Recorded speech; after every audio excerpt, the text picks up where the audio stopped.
Hi guys, எல்லாருக்கும் மதிய வணக்கம். நாம் இந்த வீடியோவில் கண்ணுக்கு தெரியாத அரசு துறையிலிருந்து வேலை வாய்ப்பு வந்திருக்கேன்.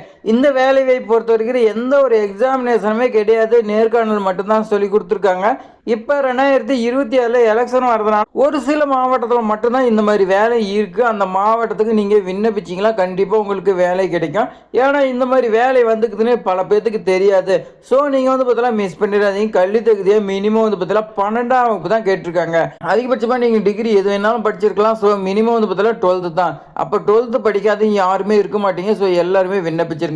நீங்களும் விண்ணப்பித்திருக்கிறீங்களான்னு நீங்கள் பார்த்தீங்கன்னா செக் பண்ணி பாருங்க. இந்த மாதிரி ஜாப்பு, இந்த மாதிரி அரசு துறையில் இப்போ வாங்க நம்ம விரிவாக பார்க்கலாம். அதுக்கு முன்னாடி நம்மளோட சேனலை சப்ஸ்கிரைப் பண்ணிக்கங்க. இந்த ஜாப் நோட்டிஃபிகேஷன் பார்க்கறதுக்கு முன்னாடி நம்ம அப்ளிகேஷன் ஃபார்ம் ஃபில் பண்ணுறது பார்த்துடலாம்.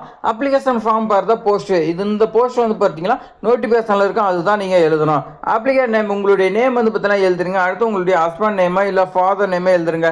டேட் ஆஃப் பர்த் கேட்குறாங்க, அது எழுதுருங்க. அடுத்து 26/12/2025 படி உங்களுக்கு ஏஜ் என்ன கம்ப்ளீட் ஆகிக்குது அதை பார்த்தீங்கன்னா போட்டுக்குங்க. அடுத்து எந்த டிஸ்ட்ரிக்டில் வசிக்கிறீங்கன்னு போட்டுங்க. இந்த ஜாப் பொறுத்த வரைக்கும் வந்திருக்கக்கூடிய மாவட்டத்தில் இருக்கிறீங்க தான் விண்ணப்பிக்கணும்னு கிடையாது. அப்படி பார்த்தீங்கன்னா நோட்டிஃபிகேஷனில் மென்ஷன் பண்ணல, அதனால யார் வேணாலும் விண்ணப்பிச்சிக்கலாம். ஸோ அடுத்து பார்த்தீங்கன்னா நீங்கள் கல்யாணம் ஆயிடுச்சா இல்லைன்னு கேட்குறாங்க, அதுவும் போட்டுங்க. பாஸ்போர்ட் சைஸ் ஃபோட்டோ பார்த்தீங்கன்னா ஒட்ட சொல்லி கொடுத்துருக்காங்க, அது நீங்கள் பார்த்தீங்கன்னா ஒட்டுருங்க. அடுத்து கம்யூனிகேஷன் அட்ரஸ், உங்களுடைய அட்ரஸ் பார்த்தீங்கன்னா இந்த இடத்துல எழுதுருங்க. கண்டிப்பாக பின்கோடு எழுதணும். அடுத்து உங்களுடைய மொபைல் நம்பரு, எஜுகேஷன் குவாலிஃபிகேஷன் நீங்கள் பார்த்தீங்கன்னா மினிமம் பண்ணுறது தான் கொடுத்துருக்காங்க. நீங்கள் டிகிரி படிச்சிருந்தா டிகிரி போட்டுங்க.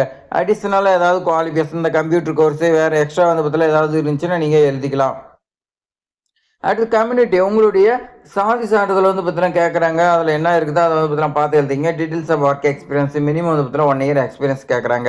அடுத்து மாற்றுத்திறனாளியான்னு கேட்குறாங்க, அது என்னங்கிறத நீங்கள் கொடுத்துக்குங்க. அடுத்து பாருங்கள், இன்கேஸ் பார்த்தீங்கன்னா நீங்கள் கணவராக கைவிடப்பட்டவரா இல்லை பார்த்தீங்கன்னா விதவையா இந்த மாதிரி பார்த்தீங்கன்னா கேட்குறாங்க, இருந்தால் கொடுங்க, இல்லைனா பார்த்தீங்கன்னா நோன் கொடுத்துட்டு அடுத்து சிக்னேச்சர் ஆஃப் த அப்ளிகேஷன் உங்களுடைய கையெழுத்து நீங்கள் பார்த்தீங்கன்னா போட்டுக்குங்க. போட்டு லெஃப்ட் சைடில் டேட் நீங்கள் பார்த்தீங்கன்னா இந்த இடத்துல எழுதிக்கணும். எதுக்காகனா அவங்க பார்த்தீங்கன்னா மென்ஷன் பண்ணலாம், அப்போ தான் எந்த டேட்டில் விண்ணப்பிச்சிங்க நமக்கு தெரியும். டேட் போட்டுருங்க. பிளேஸ் பார்த்தீங்கன்னா போட்டுருங்க, எந்த பிளேஸில் விண்ணப்பிக்கிறீங்களா போட்டு நீங்கள் போஸ்ட் அனுப்பணும். இப்போ வாங்க நம்ம நோட்டிஃபிகேஷன் பார்க்கலாம்.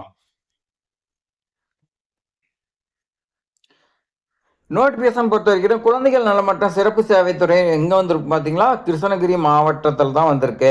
மாவட்ட குழந்தைகள் பாதுகாப்பு அலுவலகம் கிருஷ்ணகிரி மாவட்ட ஆட்சித்தலைவர் ஒரு பத்திரிகை செய்தி வெளியிடுறாங்க. என்னன்னு பார்த்தீங்கன்னா, மாவட்ட குழந்தைகள் பாதுகாப்பு அலுவலகத்தில் புற தொடர்பு பணியாளர் அவுட்ரீச் ஒர்க் பணியிடத்திற்கு ஒப்பந்த அடிப்படையில் விண்ணப்பங்கள் வரவேற்கப்படுகிறதுன்னு சொல்லி கொடுத்துருக்காங்க. உங்களுக்கு போஸ்டிங் பொறுத்த வரைக்கும் பார்த்தீங்கன்னா புற தொடர்பு ஒரே ஒரு வேகன்சி தான். 12ஆம் வகுப்பு நீங்கள் படிச்சிருக்கணும். குழந்தைகள் சார் வேலைகள் நீங்கள் குறைந்தபட்சம் 1 year பார்த்தீங்கன்னா ஒர்க் பண்ணி நிற்கணும்.